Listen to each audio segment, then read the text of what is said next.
Hey mama, welcome back to Passable Parent. I'm Morgan, a pediatric nurse specializing in early childhood development and a mom of 3. Before we get started, don't forget to like and subscribe. I know how beautiful and overwhelming those early breastfeeding days can be. You're tired, your body is healing, and feeding a baby can sometimes feel more frustrating than magical, especially when the latch just doesn't feel right. If you've felt pain during feeds, if your baby keeps slipping off the breast, or if you're second guessing yourself and wondering, am I doing this wrong? You are so not alone. Getting a good latch is one of the most common struggles new moms face. But here's the good news. It's totally something you can learn with just a few adjustments. Before we get into technique, let's talk about why a good latch is so important. This isn't just about making feeding more comfortable, although that alone is worth it. A poor latch can lead to all kinds of issues: nipple pain, cracked or bleeding skin, clogged milk ducts, mastitis, and even reduced milk transfer. When milk isn't transferring well, your baby may not gain weight as expected, and your supply might start to drop. So yes, latch matters. A good latch means deeper feeding, better milk flow, less discomfort, and more bonding time. And most importantly, it helps keep breastfeeding sustainable. You shouldn't dread feeding your baby. You should feel comfortable, even relaxed. And now that you know why it matters, let's walk through how to actually get that perfect latch. I'll guide you step by step through the exact technique I've used with hundreds of moms. We're going to keep it simple, supportive, and totally doable. Step 1. Get yourself in a comfortable position. This part is often overlooked, but it makes such a difference.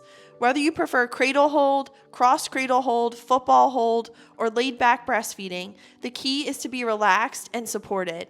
Use a nursing pillow under your arms or behind your back. I love the My Breast Friend pillow. It's one of my favorites, and I'll link it down below for you. Support your baby's head and shoulders with your hand or a rolled up blanket. And here's the golden rule. Always bring your baby to your breast, not your breast to the baby. If you're hunched over or twisting your body to reach them, it's going to be hard for both of you. Sit back, take a deep breath, and find that relaxed base first. Step 2. Line baby up properly. Your baby's nose, not their mouth, should be in line with your nipple. That might sound strange at first, but it encourages your baby to tilt their head back and to open their mouth much wider. Think about how we eat a big sandwich. You naturally tip your head down and open wide. That's exactly what we want your baby to do here. Step 3. Wait for a wide open mouth. Don't rush this part. Gently brush your nipple against your baby's upper lip to stimulate that rooting reflex. When they open their mouth with a yawn, that's your moment. You want to guide them to the breast at the peak of that wide mouth, not when their mouth is barely open. If you latch too early, it'll likely be shallow and painful. Step 4. Aim for a deep latch. Make sure your baby takes in not just the nipple, but a good portion of the areola, especially the part below the nipple. Their bottom lip should be far from the nipple base. Their lips should flange outward like a fish, not be tucked in, and their chin should be pressed into your breast, while the nose is just barely touching or slightly away.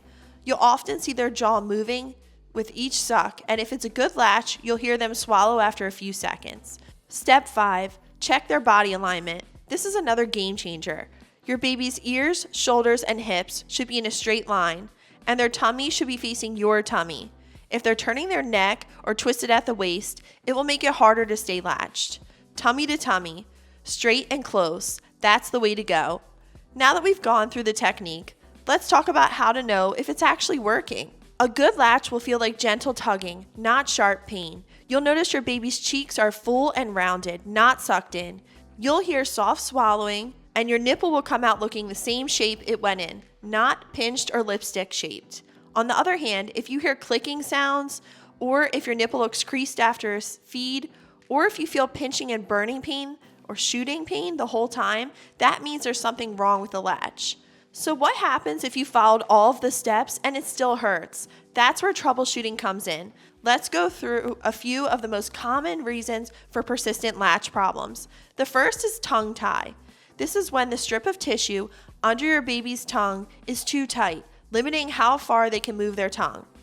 If your baby can't stick their tongue out past their lip, or if their latch always seems shallow no matter what you do, this could be the cause. Tongue ties are more common than people realize, and they're often missed. Talk to your pediatrician or a lactation consultant if you suspect this. Second would be flat or inverted nipples. This can make it harder for baby to latch deeply first, especially in those early days. The good news is there are tools and techniques to help. The third would be fast letdown or oversupply. If your baby keeps pulling off, coughing, or gulping during feeds, you might have a forceful letdown, and that can overwhelm your baby, and it can cause them to not want to stay latched. Things you can do are reclining during feeds if this is a problem, or leaning back. This will use gravity as your friend to help slow things down. Or you could hand express a little milk before you latch to slow things down. And one more thing, be kind to yourself. Breastfeeding is a learning process for both you and your baby. Every single feed is an opportunity to adjust, learn, and connect. You don't need to get it perfect on day 1 or even week 1. Progress over perfection always. If this video helped you, please give it a thumbs up so more moms can find it.